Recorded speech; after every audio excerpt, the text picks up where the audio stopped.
a Go developer's notebook, and I believe is currently working on another book on the design and implementation of RPG video. Yeah, it's true. So that's the sort of thing I'd read. That sounds very interesting. I'll go back here now. Her career's taken her from cockpit avionics to broadcast automation and satellite communication. So please give it up for Eleanor McHugh.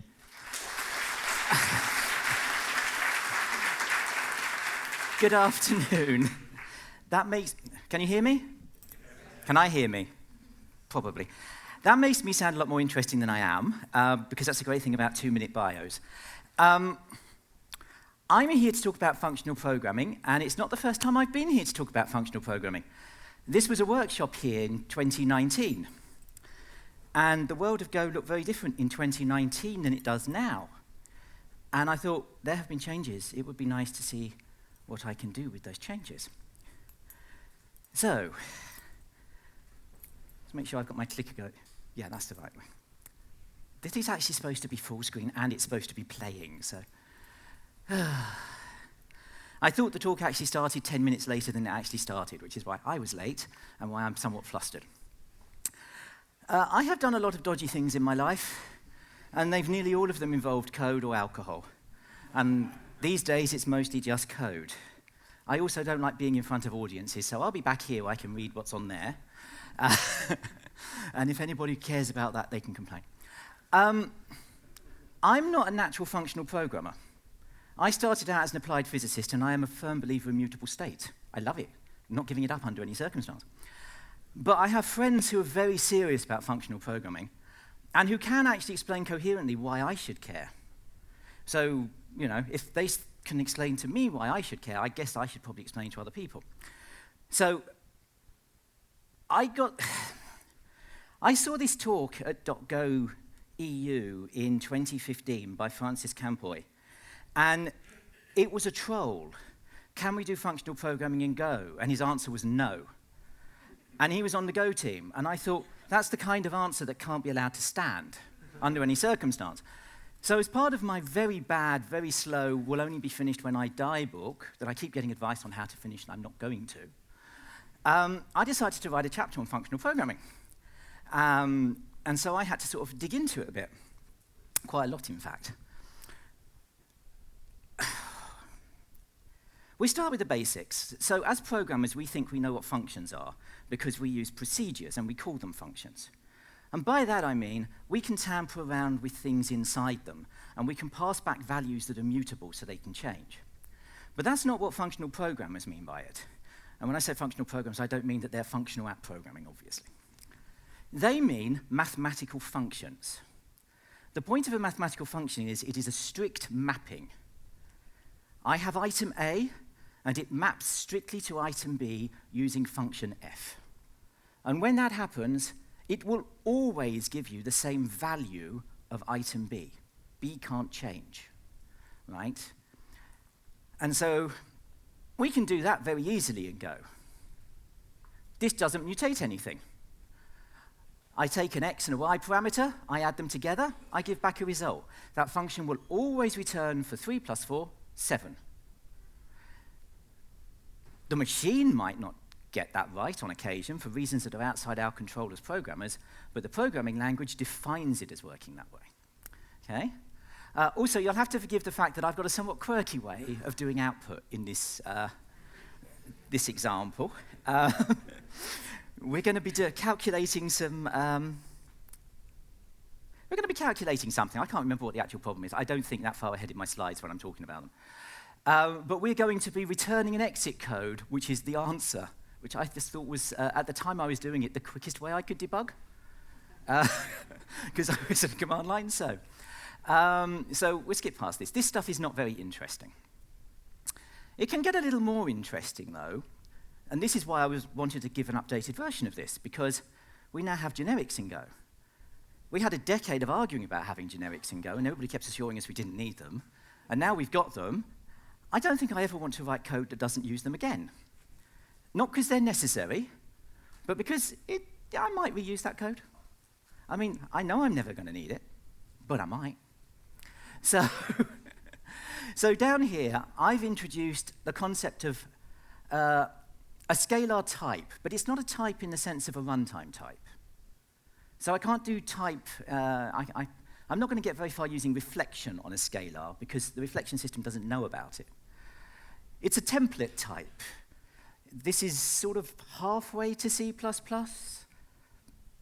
but not, because obviously these aren't Turing complete. C++ templates are Turing complete. Please don't write languages in C++ templates ever. I've seen it done too many times, it's horrible.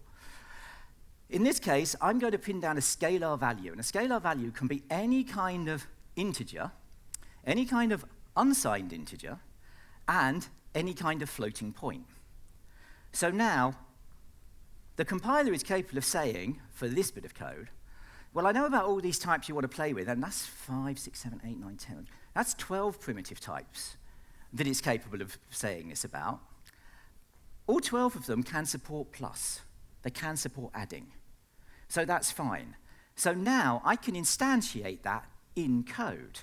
And obviously, this example, I missed out doing it up here, because I'm an idiot. But if we look down here, well, I've also missed it out. Oh, wait a sec. No, it's not me that's the idiot, is it? I forgot to do it because I don't have to because of type inference. Right. So if I was in C++, I'm going to have to say that this add is using a scalar value, the scalar version of add, because I haven't got type inference. But in Go, I've got type inference. The compiler looks at that and goes, well, those are both integers, so they're probably intended to be calling a version of this that works on integers, and scalar includes int, that's probably fine. So I'm not an idiot, mostly. Right. It would be nice if we have an adding program, if we can add things off the command line, rather than having it hard-coded. So this little example does that. I'm not going to dwell on it. It's obvious what it does. Look, parameterized type, that's it. That's all you really need to know. We'll skip past that, because yes, I can, if I want, wrap things up. I always over-refactor. One lesson you should learn, if you want to stay a programmer for the rest of your life, refactor like hell. Don't keep anything around you have to remember why it's there. Just stick it in something else that can recreate it as a little factory at some point. So we're going to skip past all of this. This isn't very interesting. So that was functions as maths understands them. This is functions as we understand them, as programmers. This is things with side effects. We honestly sometimes find ourselves needing to want to use global variables, because we think to ourselves we have no alternative. We've got something that's got to persist across the lifetime of a program, and it's not obvious how to make it persist if we don't use a global variable. So in this case, I'm going to have an accumulator. That means it reads a whole pile of values off the command line, and each one of them it adds to its accumulator register, or y in normal terms. Skip past all that, that's not interesting. Now, we can sort of do some things to maybe try and pull down some of the unpleasantness of a global variable. So we're able to define our own types in Go. So we might say, well, perhaps for this accumulator, the thing we're worried about is that people will just use this bare int value incorrectly. How about we make this bare int value representative of a particular type that we've created that can only use our API? And that's a good starting point. So in this case, I can add to an accumulator by calling add for the accumulator.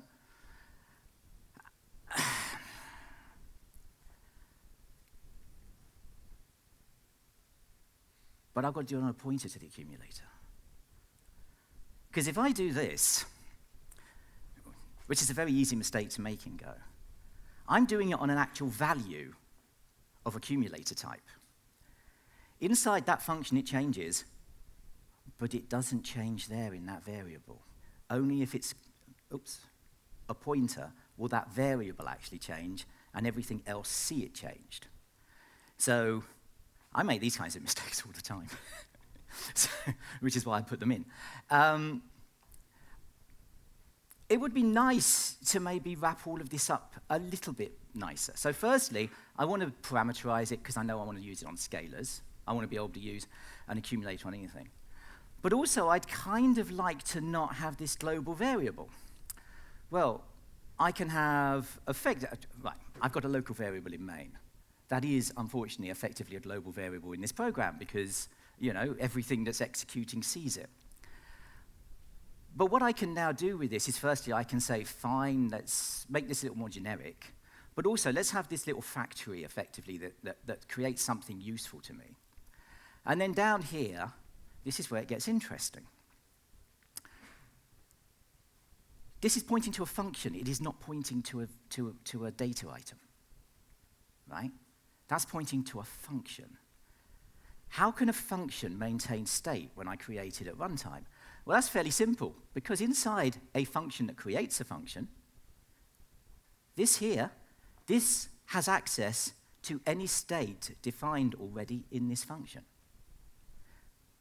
So what I'm going to return is a little function that can access this y. Now, every time I create an accumulator, it has its own private global variable. Only that one instance of that function can access that particular y. And there's some clever stuff happens under the hood, and this probably lives on the heap and not on the stack, although you can do these so they live on the stack. You can do some very strange things with stacks if you really want to. But wait a sec, so what I'm saying is, I've got mutable state, and yet what I'm also saying is, it's absolutely not mutable by anything except that one function. That's actually, me as a person who loves mutable state, I'm quite happy about that, because I can bugger around with the state to my heart's content. But at the same time, anybody else looking at the code around it, you've only got to track A. And the whole point of functional programming that most people chase is, oh, well, I can see what's happening and there's no side effects. And there aren't any side effects, because A knows how to be A. You can't say that being A is a side effect. It's being itself. So it's crossing into territories where we normally start thinking about object-oriented programming, but it's doing it with a function. This is how languages like Lisp can actually have function systems that give you object systems. Right, functions as objects. All right. If we go back a couple of slides, you'll see, oh, that one doesn't seem to do it. Go on, back. Right, back here, you'll notice that to actually send A as an integer code to os.exit, I'm having to cast it as an integer. And that's because this A here, it's an accumulator type, not an integer, and that's going to say, wait a sec, I'm dealing integers, please give me an integer. Why are you trying to give me some kind of thing that's got an int underneath it, but it's not an integer, right? Which isn't very helpful. So if we come down here, if we're going to actually have our nice little function as an object, the first thing that would be nice is to make having to do any kind of type assertions go away. So we're going to have an int method on our function. We've got a function that we call a function on. And that function that we call returns a value based upon being able to call the actual function itself, because we haven't got a variable we can access, because we can't access that. That's local to this one function. Can never be accessed outside it, right? But down here, an accumulator automatically, when it gets called, does something. It takes a parameter and it returns a result. So I've been kind of sneaky designing it that way, because I've said, oh, my function can return a value from itself. That value is now useful for something. And down here, what I make it useful for is, my accumulator knows how to do its own type conversion, which doesn't seem very brilliant, but it's kind of, it's a function calling a function that is a function, right? Ooh, right. Now, obviously, it would be nice to actually have an add. It would also be nice to maybe automatically initialize the accumulator with a whole bunch of values. So now I'm turning this into an annoying piece of production code, which I get told off by my business partner all the time for. He says, don't write demos that are production code. And I say, it's not production code, I just tidied it up a bit. And then he says, that took a fortnight. And I say, yes, but we'll never have to touch it again. In this particular case, this is everything an accumulator really needs to get going. Any kind of scalar type can be made into an accumulator object. We can precede it with a near infinite number of ints, and it will automatically add them all up and set that as its default initial value. And then coming down here, when we do an add any. Why isn't this add scalar? Well, A, because it's fun to show off type switches. B, because if this is, say, int64, then this case here would be taken as int64, and if the value that comes in is an int64, fine, it will add it. But what if it's another accumulator of the same type? That actually won't match on the first case. So now I've made it that my accumulator doesn't just take numbers. It takes other functions that know how to be accumulators. And then it will ask them to give it numbers when it needs them to add to its own internal state. So now, I'm in 1989 and I'm learning Pascal, and I'm really excited about having a variable location I can tamper with. And then somewhere over here in a completely different department of my university is some arse who's doing an MSc or whatever in computer science who's going, I only ever use function closures for storing state.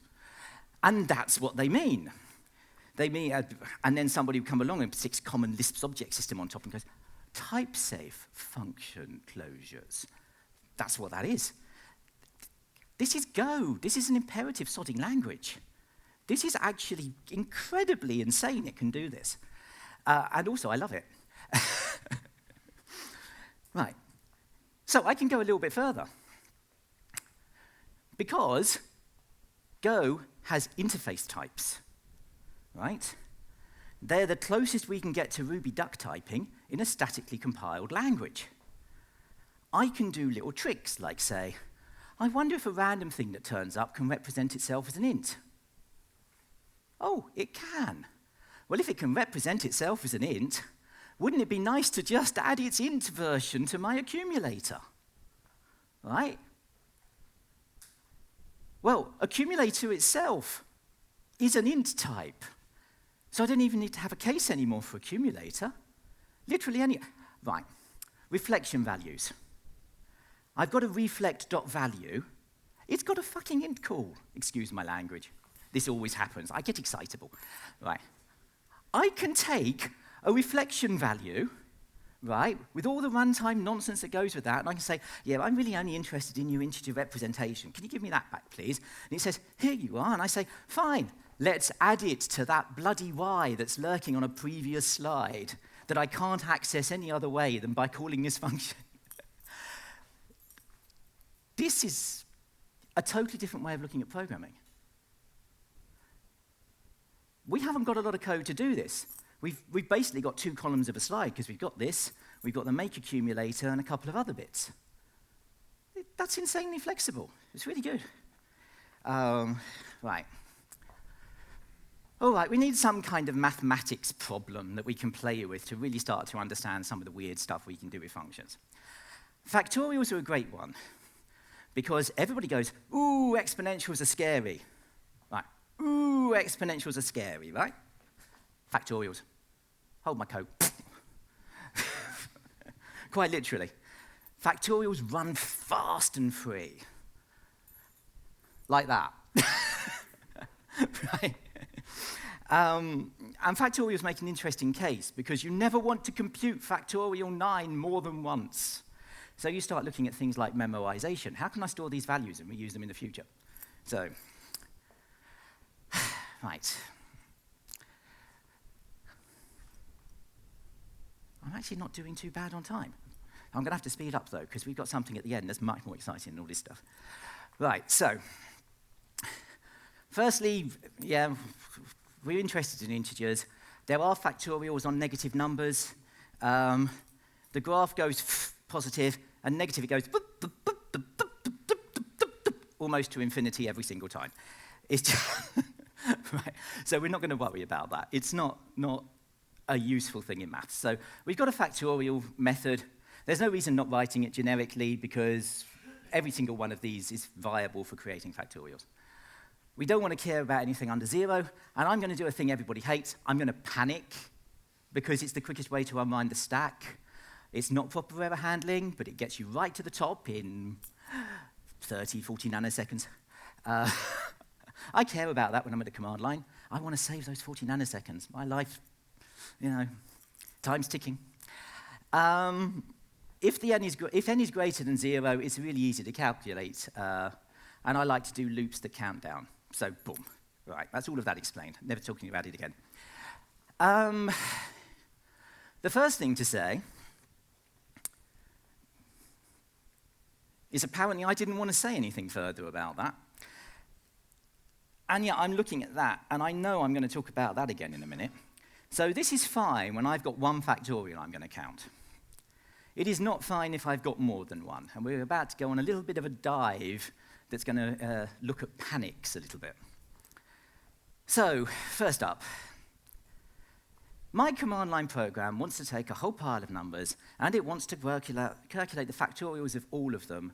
And if I don't think there's a valid factorial, I want it to give me an error message on the command line that says no factorial for that one, right? And I don't want to stop calculating factorials just because one of the factorials I run into isn't a factorial. If you put the word Steve on the line and it doesn't calculate a factorial for that, obviously, I still want you to then go, oh, but you put 37 after it. What's 37 factorial? Okay, so it's the Possel principle. Take in as much garbage as necessary and give back things that are accurate. So up here, this defer and recover will quite happily catch a case of a non-integer factorial that we don't want to calculate, and it will tell us no factorial.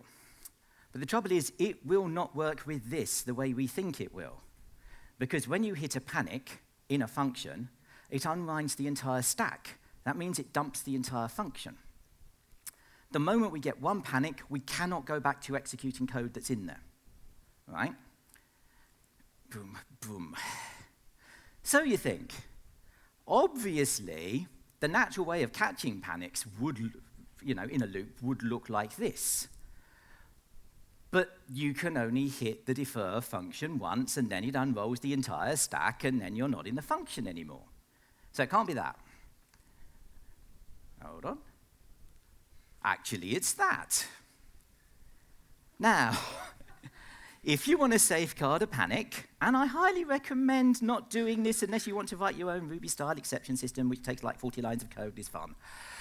This is what you do to catch a panic, recover from it, and then rerun a function yet again that can do the next data input. Boom, be-dum, be-dum, be-dum, be-dum. Because now the stack unwinds thus far and no further. Gandalf is standing there against the entire evil bullrog of Go and saying, thus far and no further. And I'm going to get banned again. At this point, I don't think I can get more banned, but anyway.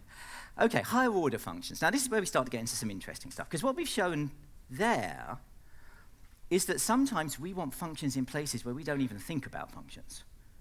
We want functions somewhere where a function can calculate a value for us that we can then run with the answer of the function, or sometimes we want a function to bound something so it doesn't go outside of a certain portion of our code. And higher order functions are basically when a function takes another function as a parameter and does some work with it. And we've got a couple of ways of looking at this, because Go gives us... Go is surprisingly loose in its view of what data and objects are, which allows us to do some very strange things. I'm going to get rid of that private relay as active thing. It's driving me nuts. At least I would do if... No, I can't get this poor MacBook to show me a mouse cursor. It's a lovely machine, but it is starting to show its age. Okay. We're about to build a little DSL, for want of a better description. But unlike where you normally have a parser for a DSL, or some kind of builder for a DSL, our DSL is just going to be function calls. And the language is going to make some sense. It makes more sense now than it did the first time I did this, because I couldn't think of good names for half of these things. But to compute a factorial, we are interested in doing something for a set of valid values. Oops.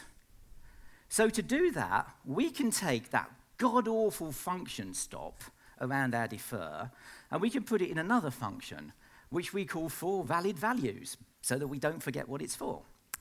This will work for any integer, It takes a function, which is a payload that we want to do something with. That's how normal higher order function, right? That's the thing that's going to do work. But we can also chunk it an error function. And we can defer that error function. And all the boring boilerplate happens down here, boom, boom, boom. And now we can use this multiple times all over the place, and nobody's going to go, what the hell is that function doing in the middle of that loop?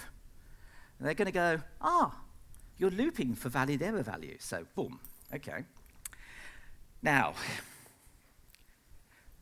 when you can use functions themselves as parameters to do things, you start to encounter some interesting mathematical properties. So there's a chap in the 1920s called Haskell Curry, who probably is rolling in his grave at the Haskell language. But he figured out some very interesting things, two of which we're going to play with in this talk. One is called currying. If I have a function that takes two parameters, x and y, a mathematical function that takes two parameters, x and y, i.e.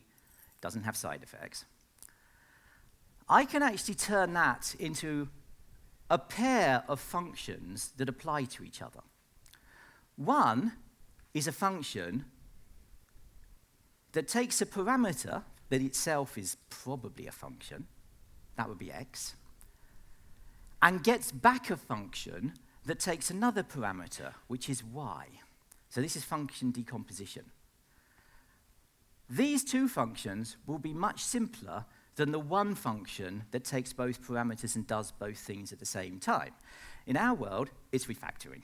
It's mathematical refactoring. Nobody in maths calls it refactoring because it just doesn't sound as cool as currying. So this means that for an add of x and y, really what we want is a function that, given just an x, produces another adder, an accumulator maybe, that takes another parameter, y, and, well, adds it, having already added x to 0, right? And multiplication can be framed the same way. So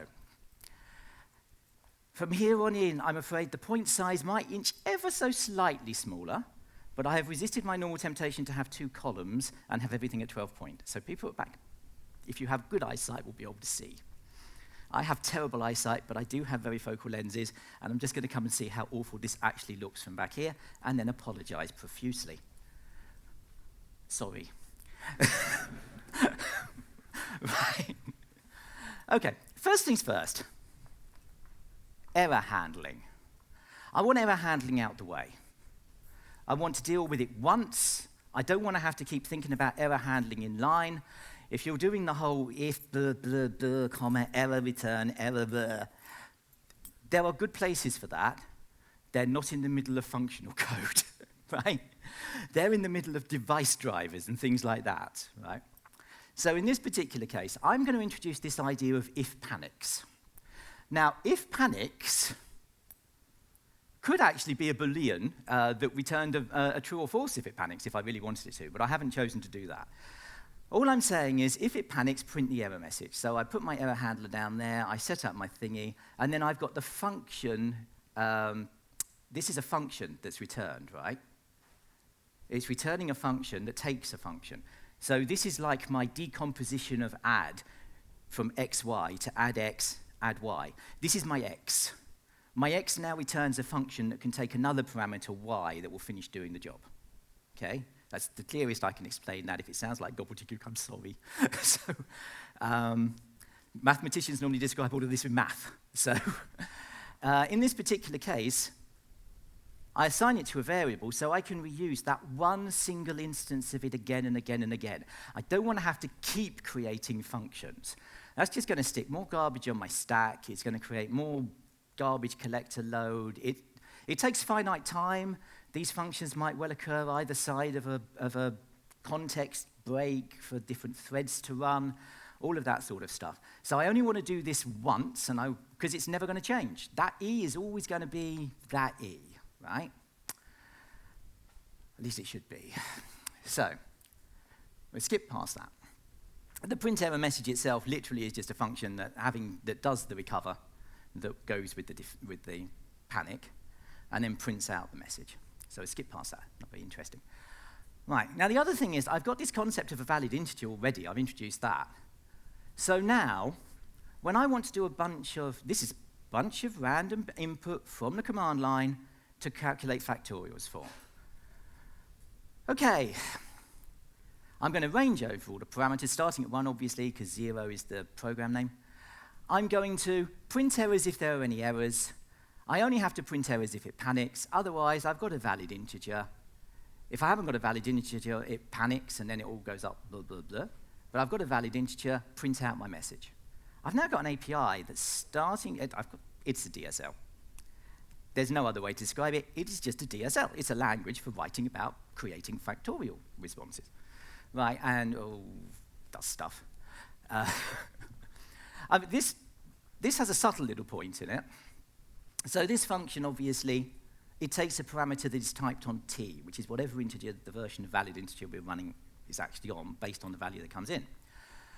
But you'll notice down here, I have to cast my x from string conversion to t, because a to I always returns an int, not an int 16, not an int 32, it always returns an int. So I do have to sometimes do type conversions. And yes, you can do type conversions based upon parameterized types. And it actually just looks like a function call, which I think is actually kind of neat, because in a sense, it is. Even, you know. So we'll skip past that. Yeah, bored of that. So far, we've been iterating. We've been using range statements to work through things. And that's all well and good. And it's kind of nice we have syntax for doing that. But really, from a computer science point of view, what we're really doing is we're recursing. We're setting ourselves a series of problems, and we can go blump, blump, blump, blump, blump, blump, blump, blump, blump, blump, blump. Right. The sound effects are free. So firstly, the simplest way to do recursion in Go.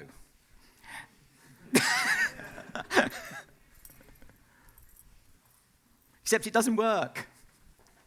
Now, it does work in the sense it tries to do it, because it is a valid function call. But the trouble is, this is an unbounded stack abuse. It will run and run and run until it runs out of stack, and then it will go bang. And you'd think, well, perhaps we can do that. Sadly, we can't. I've tried. It was literally the first thing I thought. But no, it can't actually run. Oops, let's skip that. It can't actually do the defer, because it can't do the function call that goes with the defer because it's out of stack. If you could say defer but 1 before the stack runs out, it would work. Well, of course, we can't do that in the program, but we can kind of figure it out from the command line. So what this program does is it takes a parameter off the line, and it goes, right, let's recursively run main that many times.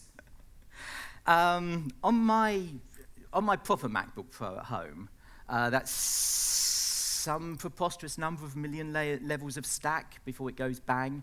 I think it takes about 8 or 9 guesses at the command line before you hit the actual number, because obviously you go over, you go under, and you know.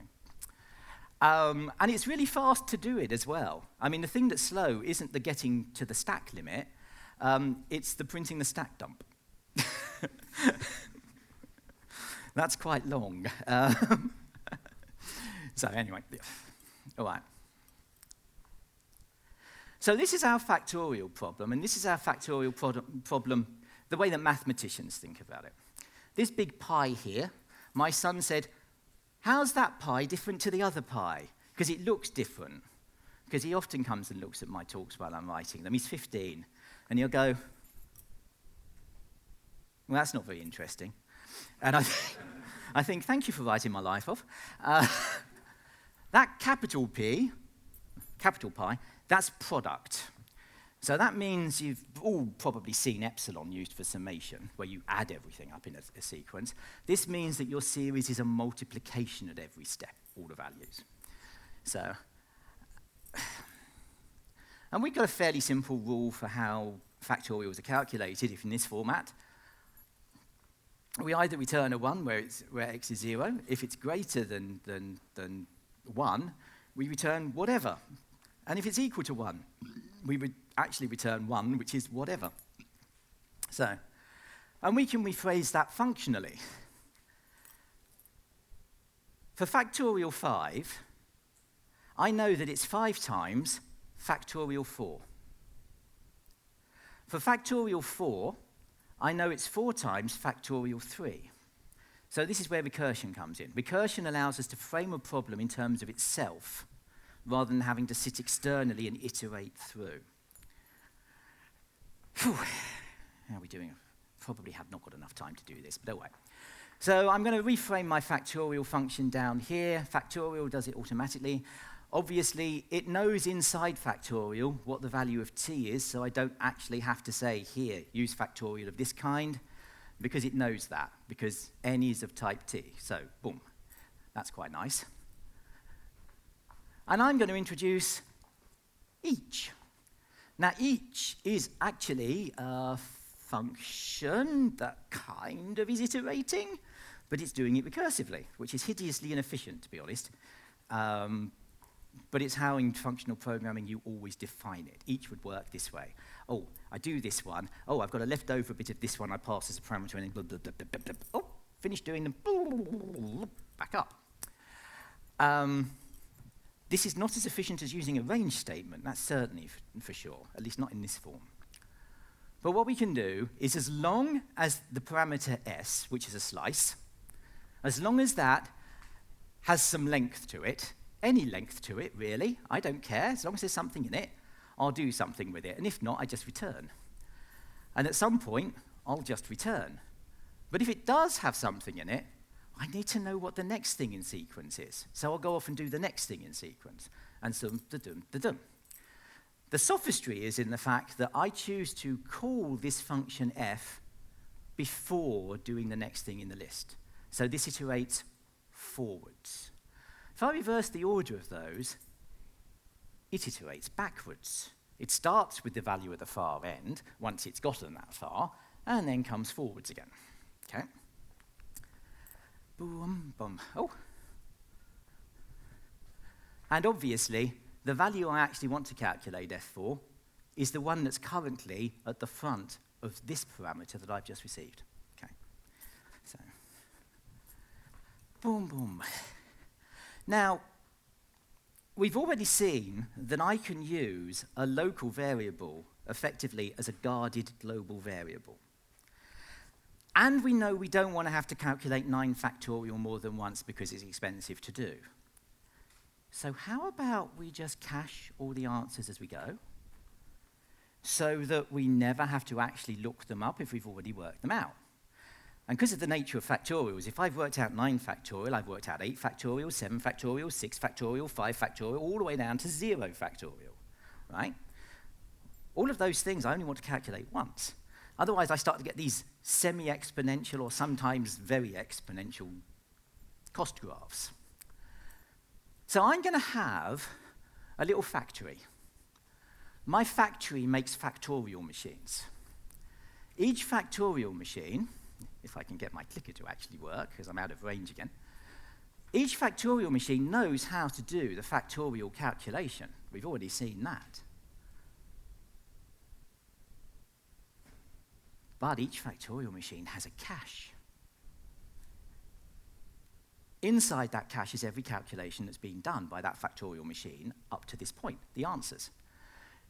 So that means if I see 9 factorial a second time, I can look in the cache, and if it's there, and that's not actually a very expensive operation, that's like 40 nanoseconds to do well, between 40 and 200, depending on things.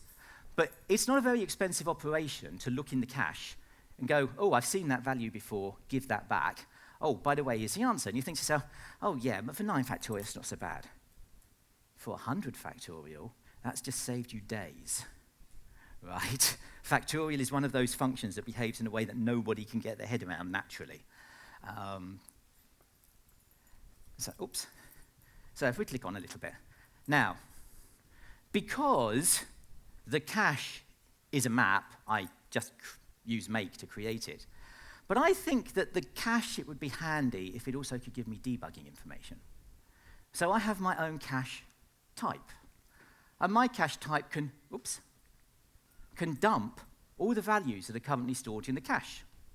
And you'll notice that up here, each time I calculate the factorial, I'm dumping the cache. You wouldn't do this in real-world code, or you'd guard it with a sort of like debug flag or something. But this means I can be certain that that cache is really filled. Now, if I have two instances of functions, each of which has been created with make factorial, they'll have different caches. So I still can end up doing the work twice in two different contexts. But if I assign this function to 3 different variables elsewhere in my program, each one of those uses the same cache, right? That value carries its cache with it. But that seems a bit weird because that value is really a function and it's carrying state. Kind of really neat. So last time I gave this talk was actually in 2019 at GoLab in Florence. And they didn't tell me it was a keynote until they made me go on stage at 9:15 in the morning and talk about this stuff. And trust me, that was not a very nice experience. I'm not awake before 11. And Italy's 2 hours ahead of us. It's painful. That was like 5 in the morning to me. I had spent a couple of days trying to figure out how to write a Y combinator. I'm going to explain what a Y combinator is in a minute. There was a very famous talk given by a chap called Jim Rarick, I think it was 2012 at a RubyConf. And it was all about functional programming and this mysterious thing called the Y combinator, which is considered really, really deep geekhood by computer scientists, and they get very excited about it. And really, it's just a way of taking 2 functions, one of which knows nothing about recursion, and the other one knows how to do recursion, but knows nothing about the task the first function wants to do. And it takes that function, and it makes it magically recursive. It's a great magic trick. It's like, pop it in the box, boom, automatically recursive from this point onwards, right? I mean, it's giving you back a third function, and that bit doesn't normally get mentioned, and that's this mysterious Y. So, we mostly tend to look at programming from a whole pile of complicated theories about computation. Things like church calculus, or process theory, or various other things. But there's this whole different branch of math called combinatorics. And it's a very simplistic branch of maths. It's just about how you combine things to make functions and how functions combine to make other kinds of functions. I think there's 7 rules in it. And it can express all of mathematics that way. And there's a concept in combinatorics called a fixed point. And the easiest way to explain the fixed point is actually this way. The fixed point on f is a function, what's its fixed point? Well, if I've got this equation, that's a squared, I should have thingamy-bob, sorry about that. X squared minus 3x plus 4. There is a point at which the parameter x equals the answer. They're both 2. That's a fixed point. If the parameter were 3, and the answer came out at whatever 3 would be, that's 9 minus 6, that's 3 plus 4, 7, and comes out at 7, that's not a fixed point. It's got to be that the parameter and the answer are the same value. Right? It's a really weird thing to care about, but it allows you to do some quite clever things. Now, this is how I say we in computer science. I'm a bloody physicist. Right? Computer science is something I play with for fun, not something I do professionally. This is what it would look like if we were a Lisp programmer and we were writing this all out in untyped Alonzo Church calculus, right? But, and I can't prove this bit, I can't prove this bit because it's above my pay grade. But this thing y that does all of this, which just expresses that simple equation there about a fixed point, it comes down to this. There's this function g that is passed as a parameter to y, and if you call g on the answer of y on g, it's the same as y.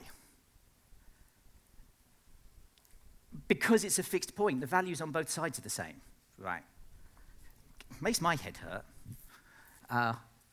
I should mention I got to do physics at university because I passed a general studies A-level. I didn't get there for my math.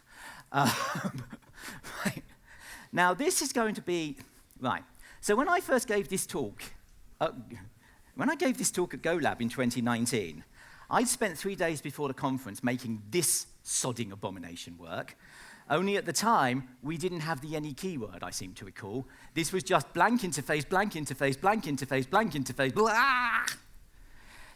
And that's kind of ironic, because the very first talk I ever gave on Go was in 2009 here in London at Ruby Manor, and literally every code example I had just went blank interface, blank interface, blank interface. Because the thing that's fun about Go is it can do duck typing, or at least it can do something similar to duck typing. If you want to hook a Ruby audience, you need to show that sort of thing. But this is an abomination, and it works. Right? This is utterly type unsafe.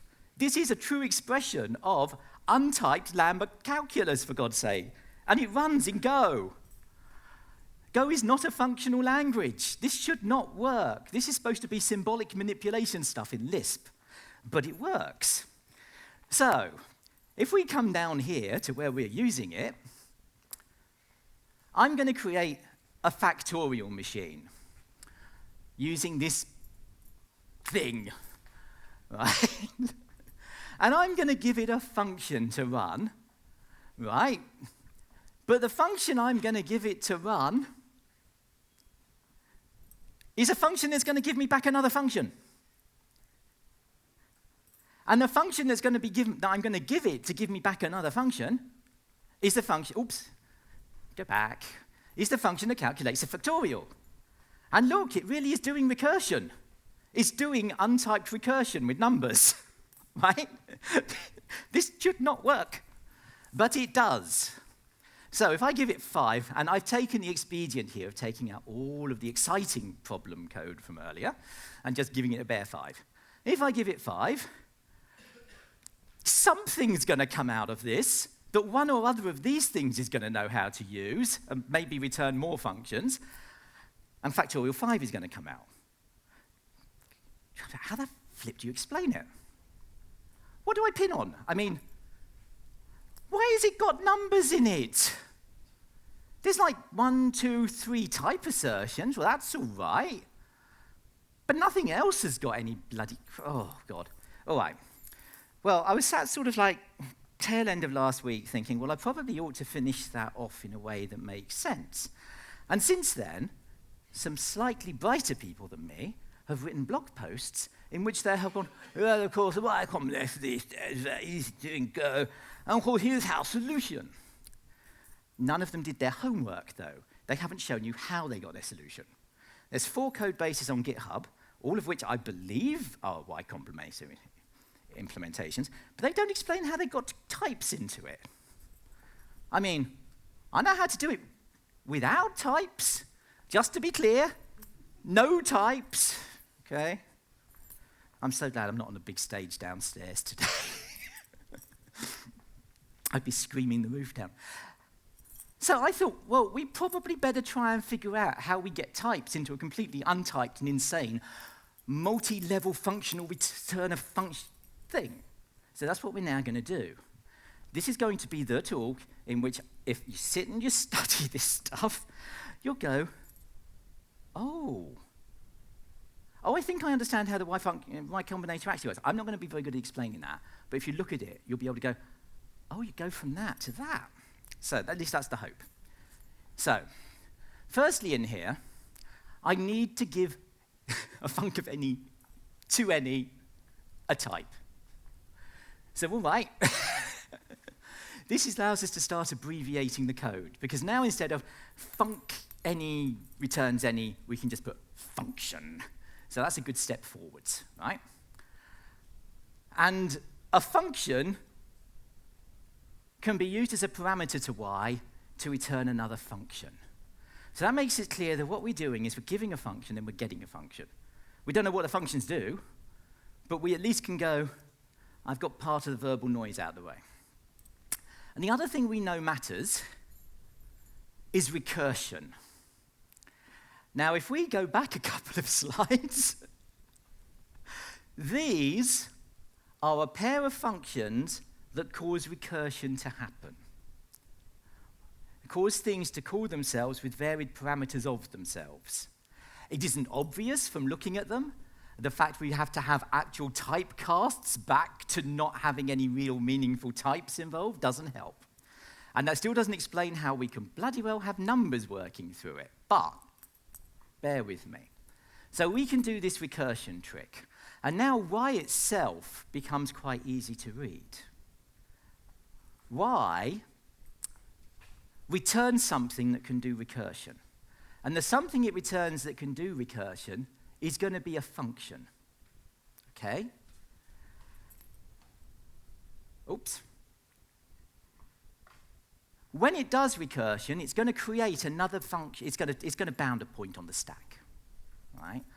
And inside that, it's going to say, I wonder what calling the function I was given as a parameter up here returns if it recurses. And somewhere else, we're going to have a way of not recursing if we got to the end. So we'll see how this goes. It's like pinning jelly to a ceiling. It really is. Okay. We've got this relationship here. We can introduce some more ideas. We can introduce the idea of a transformer. Now, a transformer doesn't just take a value and give you back a value like a function does. It very specifically takes a function and gives you back another function. So now we're starting to prune type down more specifically. We are no longer in the entire Wild West that I would consider a normal Ruby program. Right? We can now rewrite y, because what y really wants to take is a transformer that returns a function. It wants to manipulate that function in some way and give us back something we can still call. Because the point of function is we can call it. The point of transformer is we can change something and then call it. And it changes our payload down here a little bit, because the definition of this and the definition of this now means that that's a transformer. But this is the wrinkle. The thing with these kinds of tricks is that they're working on unnamed functions. And if you're over in the land of Lisp, you can do this very easily. But when you're in Go, normally you expect a function definition to have a name unless it's a closure that you assign to something. Well, in this particular case, I know that that parameter I'm going to pass into this function, I need to know the name of it. So I'm going to give it a name here. Normally, when you see a function being passed in, you just have the type signature, and you wouldn't have any names in it. But in this case, I need a name in there. And the syntax of Go does allow you to do that. So, and then I'm going to do what I'm going to do down there. Then this is all going to run. I'm going to have to cast something here, this parameter here. I'm going to have to cast that to being a function. I've got this without it being defined as a function, because yet again, I need the f. If I don't have the name f, I've nothing I can put in here as a parameter. And that's really frustrating, right? And it's a difficult concept to get across. This is not here for computational purposes or syntactic, for linguistic purposes. This is here because otherwise these things would have no names, and I couldn't put that there in my code. I'd have no way of representing it when I type it. And that's kind of a weird problem. Right? Also, this isn't going to work. Boom. Because we're still missing something. Right. And what we're missing is the idea that a function itself can be a recursive function, i.e., the transformer gives us back a recursive function. The point of it is we can ask it, given that you're calculating the value you know about, what would be the next value along in the sequence that you would calculate to find out what your current value is? All right? That's really what recursion is about. So we have to go a little bit further. This makes about 2/3 of what we had in that abominable, completely untyped slide go away. Because now it's handled by the fact I've got this kind of recursive functions, and I can do something that you'll see if you ever read if you ever read a copy of Structure and Interpretation in Computer Programming, which I highly recommend, and I also recommend trying not to sleep while you do so, you will find that functional programmers talk about doing applications. They bind variables and they apply functions.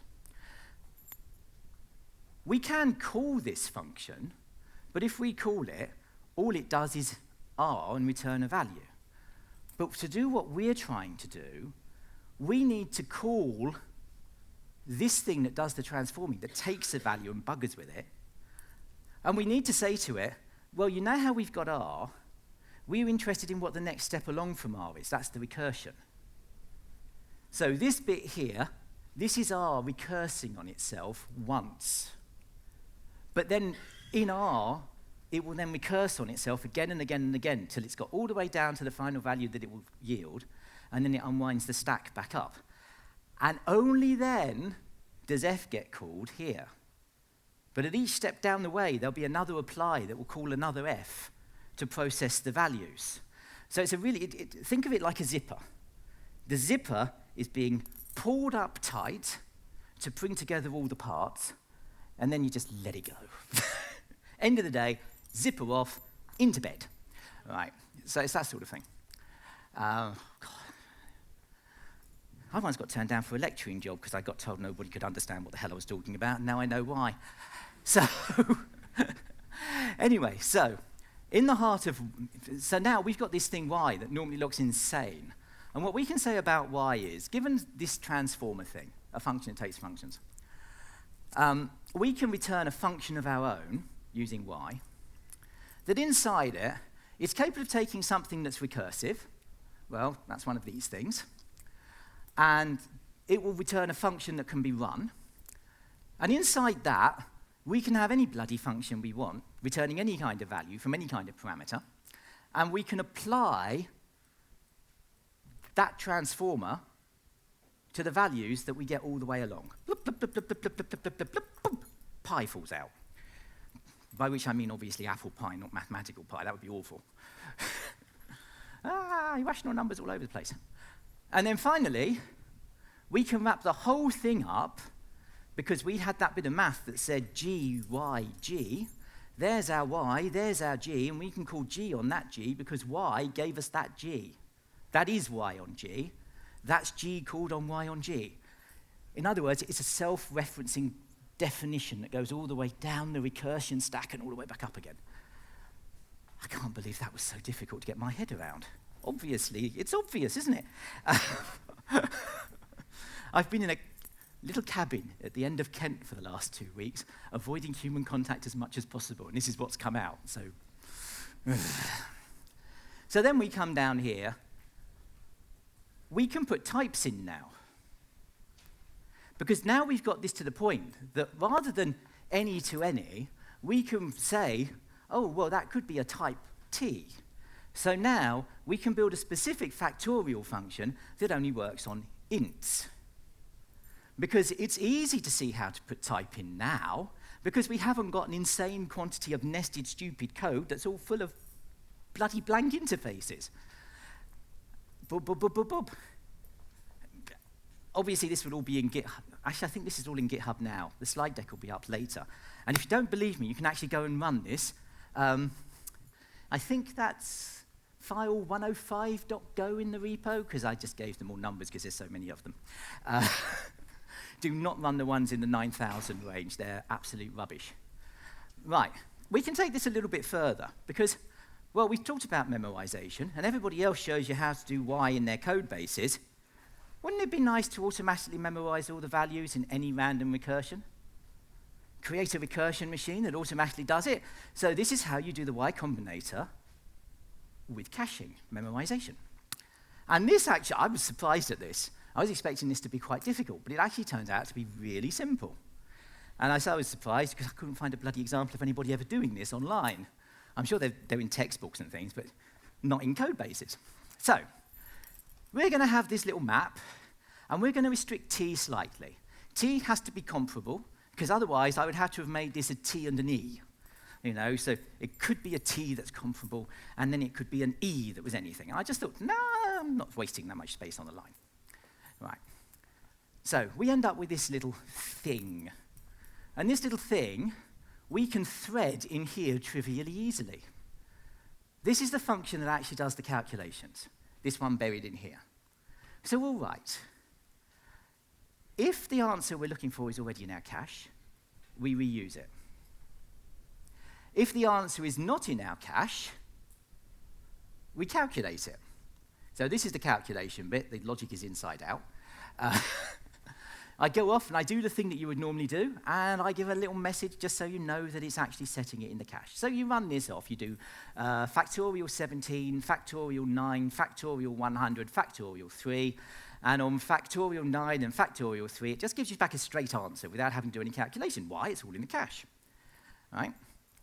So that is probably more than any of you signed up for when you sat down, and I feel sorry for you. It's bad enough for me talking about it. There are some other resources you can find that will help with this. This is the talk that's the reason that all of these talks exist in the first place. You're wrong! Right? For the generic stuff, to know how to put more interesting type signatures in there, I did give a talk a couple of years back here at GopherCon on it. This is the talk that Jim Warwick gave that actually got me thinking about this stuff in the first place. And this is sort of tangentially related. This is one of the best talks I've ever seen on why a function that returns no value can be a useful building block for literally all the software that exists in the world. It's the computer science answer, because Tom Stewart's a computer scientist. And he's got a book out called Understanding Computation, published by O'Reilly, which is a very good book. I have some stuff you can go and look at. I have a slide share full of baffling slide decks. I have the least useful GitHub in the Go world, with the exception of this one small thing, which is a micro-benchmarking library that I have been told is useful. And I have this book that when I die, I will finish writing it, by which I actually mean I'll be dead, so I won't write any more for it. I had a chap last night trying to explain to me how I needed to put an epilogue in, and he's probably right. It would tie it all up, but I said, but I'll be dead by the time I know. He said, you're just wasting time. Apart from the fact that this, by the way, is genuinely what it appears to be, HTTP and HTTPS servers on the front cover, it's got a chapter that covers some of this stuff.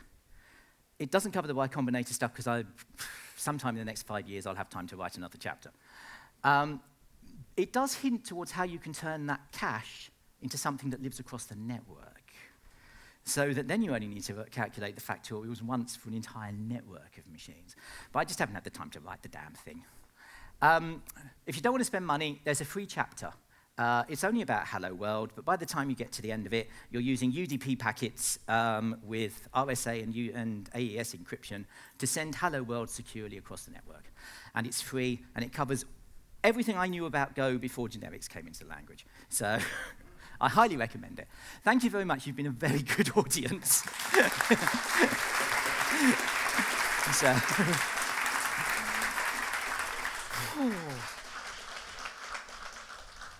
Brilliant. Thank you very much indeed, Eleanor McHugh. I'm afraid because there's quite a tight turnaround now between this and the next talk, we're probably going to have to forego questions, so sorry.